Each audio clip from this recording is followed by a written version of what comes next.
everybody? It's Maikito, and going over yesterday's picks. Absolutely crushed yesterday. I had 2 pushes, which was Kaminsky over 3 saves, ended at 3. And the Mitrovic was an added play on the description, lower than 3, he ended at 3.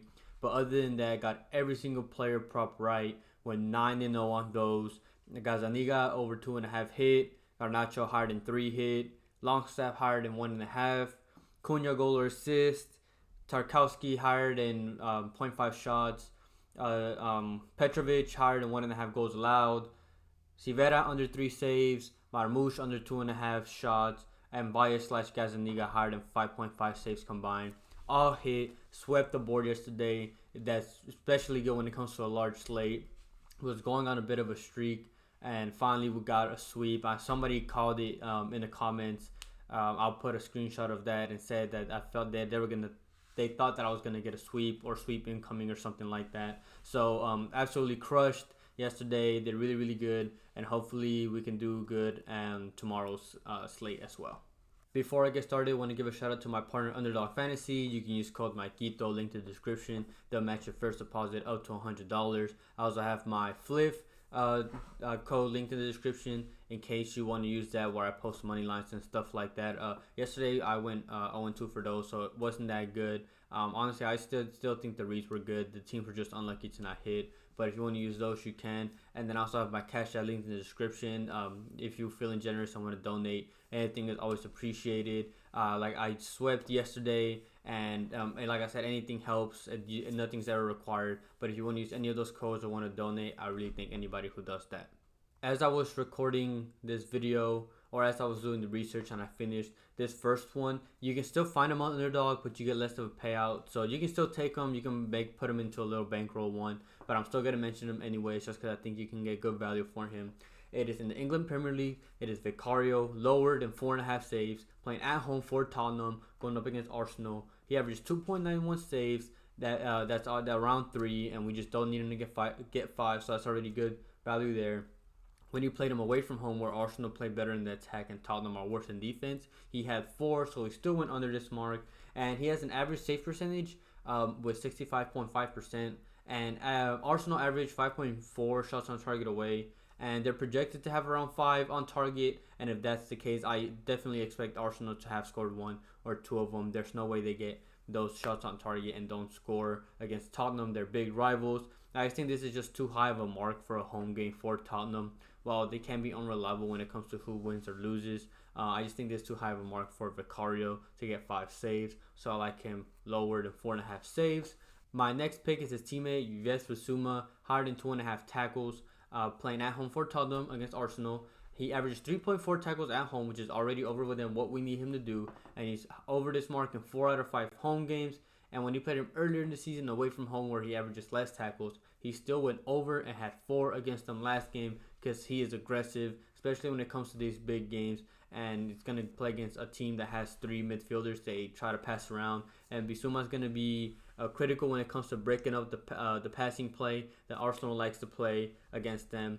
And like I said, he's aggressive. He's not afraid to go in for the tackle. The only thing I'm afraid of is that he gets too aggressive too early and gets a yellow card. But even if he does, I expect him to stay in the game, because this is just a big game for both teams. Arsenal need a win to stay in the title, and Tottenham still want to get a Champions League spot, and they're really big rivals. And he likes to go forward, and I like that as well, because when Tottenham go forward and they lose a ball, they can go ahead and try to pressure Arsenal then. And because he's going to be in the midfield and a little higher, like I said, he's going to be critical in breaking up those plays. So like Bissouma, higher than 2.5 tackles. My next pick is in Spain La Liga. It is Augusto Batalla, lower than 3 saves, playing at home for Granada, going up against Osasuna. Osasuna only averaged 3.1 shots away from home, which is really low, and they have nothing to play for anymore. They can't get relegated. They can't play Champions League, so they really have nothing to play for anymore. And Granada will likely control the ball more, the possession of the ball more, which automatically means less possession and less opportunities for Osasuna to score against them. And Granada are fighting to stay in La Liga. They're close to those relegation spots, and them winning this game, or at least tying this game, is going to be really, really good for them when it comes to them surviving and staying in the league. And opposing Osasuna keepers, which is obviously who Batalla is going to be in this game has gone under this mark in 5 out of the last 5 games. And this is just one of those where I don't think he'll get 4. You can take him at 2.5. I just really like the safetiness that you can get by taking him in at 3.0 because I'm really confident that he won't get 4. So like Batalla, lower than 3 saves. My next pick is in England Premier League. It is Murillo, higher than 31.5 passes, playing at home for Nottingham Forest, going up against Manchester City. He averages 48.9 passes at home, and the reason why this mark is so low is because Man City obviously are a very high possession team and like to hold the ball, which is why this mark is so low. But I like it here because if you look at games where Nottingham Forest play against teams that control the ball more, he always goes over this mark regardless. For example, Tottenham had 64% of the ball compared to Nottingham Forest's 36, and he still had 56 passes. He played Brighton, who Brighton had 64% of the ball, and he still got 62. He played Liverpool. Liverpool has 71% of the ball, and he still had 40 passes, still went over. Newcastle has 62% of the ball, and he still went over with 39. And then Arsenal has 73% of the ball, which is what I expect Man City to have around that mark. And he still had 42 passes. So even when they play these high possession teams, Murillo is in the defense, and he's usually who they look for when it comes to passing the ball in defense, which is what most of their possession that Nottingham Forest is going to have is going to be, because they can't really pressure a Man City team, especially now that they're really trying to win the Premier League. And both teams need to win. Forest when it comes to staying in the league, and City obviously to win the league. And this mark is already low for him because they're playing against a high position team, but he still goes over against them. So like Murillo, higher than 31.5 passes. My next mark is in Spain La Liga. It is Stole Dimitrescu, higher than 2.5 saves, playing away from home for Vallecano, going up against Villarreal. He averages 2.94 saves, so almost 3 saves pretty much. So already over this mark. And Villarreal averaged 5.1 shots on target at home, and we just need him to get 3 out of those 5 at least. And he saves 70.7% of his shots that he faces, so that's pretty good. And when he played him earlier in the season at home, he had 5 against them. And Vallecano, they like Osasuna that I mentioned earlier. They have nothing to play for anymore. They don't have any other tournament. They can't get relegated. They're not close to a top 6 spot, which is what they need for a European tournament spot next season. So they really have nothing to play for now. And Villarreal have a decent attack with Jar Moreno, Alex Baena, Alexander Sorloff, and these players, they like to shoot. And this is going to be a good show for Villarreal at home, who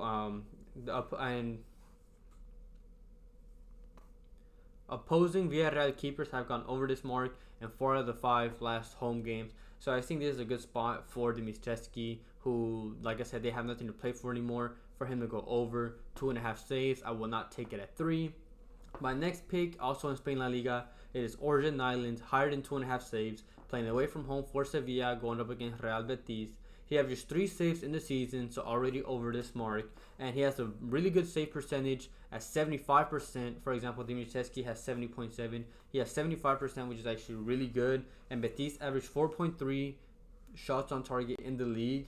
And it's also important to say that they did average 7 shots on target in the Europa League. So it comes to show that whenever Betis need to play and need to win, they do shoot a lot, and we just need Nyland to get 3 saves, and they need to win so they can be in the top 6, which is, like I said earlier, what they need to be in European spots.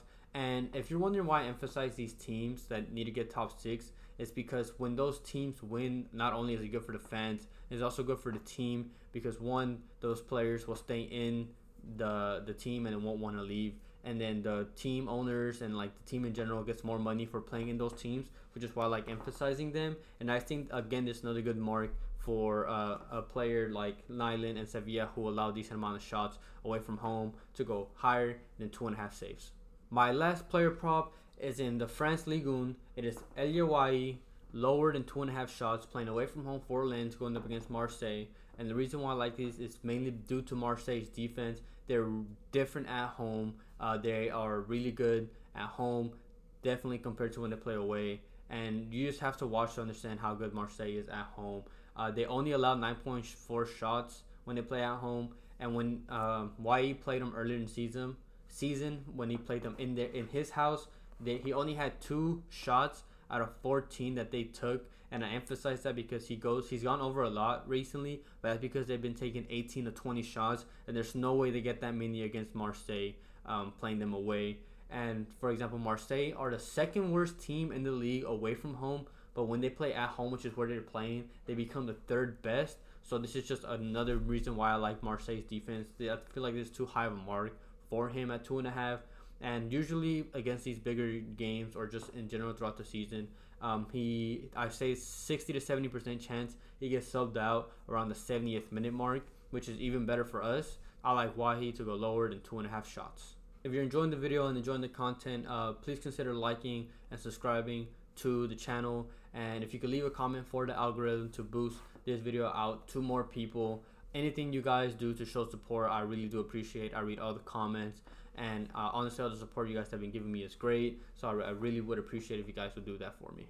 I have a couple money lines and a couple that are actually plus money. So I like these, so I'll get straight into those. My first is in the Italian Serie A. I take this every single time, and it always hits for us. It is the Inter Milan first half 3-way money line going up against Torino. They've gone over this in 16 out of 17 home games. They've only missed once, and it was a draw. And the main reason why is because they don't concede ever in the first half. It's just whether they'll score in this half. And I think they will. Last game, they played away from home, and they just won the league in their biggest rival's house.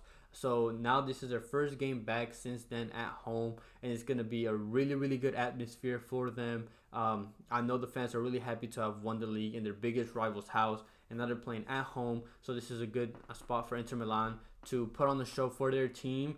And the reason why this is at plus money is because Torino, when it comes to the first half away, are pretty good defensively. But like I said, one, you're getting this at plus money for something that's hit 16 out of 17 times. I'll take that anytime. And two, especially with this high morale that they have after winning the league, I like Inter first half 3-way money line.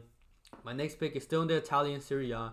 It is the Bologna money line going up against Udinese. They've gone higher than over this mark in 12 out of 17 home games, and they're great at home. They scored 29 goals in those 17 games, and they've only conceded 8. So they have a really good defense and a really good offense at home. And Udinese have only scored 12 in 16 away games. So like I said, Bologna have only conceded 8. So even if Udinese concede 1, I think Bologna will definitely outscore them. And they've conceded 23 and 16. So I just think this is a good mark, a good value, especially for Bologna to win. And Udinese will be vulnerable because they are close or in that relegation zone. So they're going to want to try to attack this Bologna side. It's the only way they can be safe. They need to try to attack, and that's going to make them vulnerable. And Bologna will definitely take advantage of that. And Bologna need a win to stay in the top 4 and stay in the Champions League spots for next season. And I can't remember the last time that they have even played in the Champions League. So this is just a good spot for Bologna to win at home against Udinese. My next pick is also in the Italian Serie A. It is the Atalanta money line going up against Empoli. They've gone over this mark in 10 out of 15 home games, and the main reason why I like this pick as well is because Atalanta is much better defensively at home. They've conceded 12 goals in 15 home games, so less than 1, and I believe away from home that is like 20 something that they've conceded. So they're much better defensively at home, and they have a decent attack. I'm not sure if Scamacca starts, and if he does, I will take his higher than 0.5 goals and assists, but he's not projected to start. But they still have Lookman and Coop Miners and other great players that they have in the attack. And Empoli have only scored 13 goals in 16 games and have conceded 26, so they're not good in the attack, and they will concede. And Atalanta is good in the attack, good in the defense, and they are a game behind. And if they win, game behind 5th place and 2 games behind 6th place. And I say that again because if they win, they'll be top 6. And if they win that second game that they have, they'll be top 5. Again, if they win those, they will be able to qualify for a European spot next season. And it's a good morale boost for them to go on and win at home against Empoli before they have to go to France and play Marseille at their house, which is going to be a tough matchup in the semifinals. So it's a good morale boost to beat Empoli. So I like their money line against them. And my last pick is in the German Bundesliga. It is Borussia Mönchengladbach. Their money line against Union Berlin. Berlin have lost 10 out of their 15 away games. So that's like 67% of the games. And the main reason why is because they've only scored 9 goals in 15 away games. They're horrible in the attack. And Mönchengladbach have a decent attack, and their games are usually high scoring. They score and they concede. So Union Berlin could score 1, but I definitely think Mönchengladbach will outscore them because Berlin are still bad when it comes to their defense. They concede almost 2 goals a game, and this is an easy matchup after having a couple tough games, and this is just a good spot for them at home to beat a weak Union Berlin side. Thank you everybody for watching. I hope you guys enjoyed the picks. Make sure to also do your own research, and if you also correlate with my picks, and that just makes it even better for you. And hopefully we can also cash out tomorrow. I hope you guys all have a good night, and we can all cash out tomorrow. Thank you.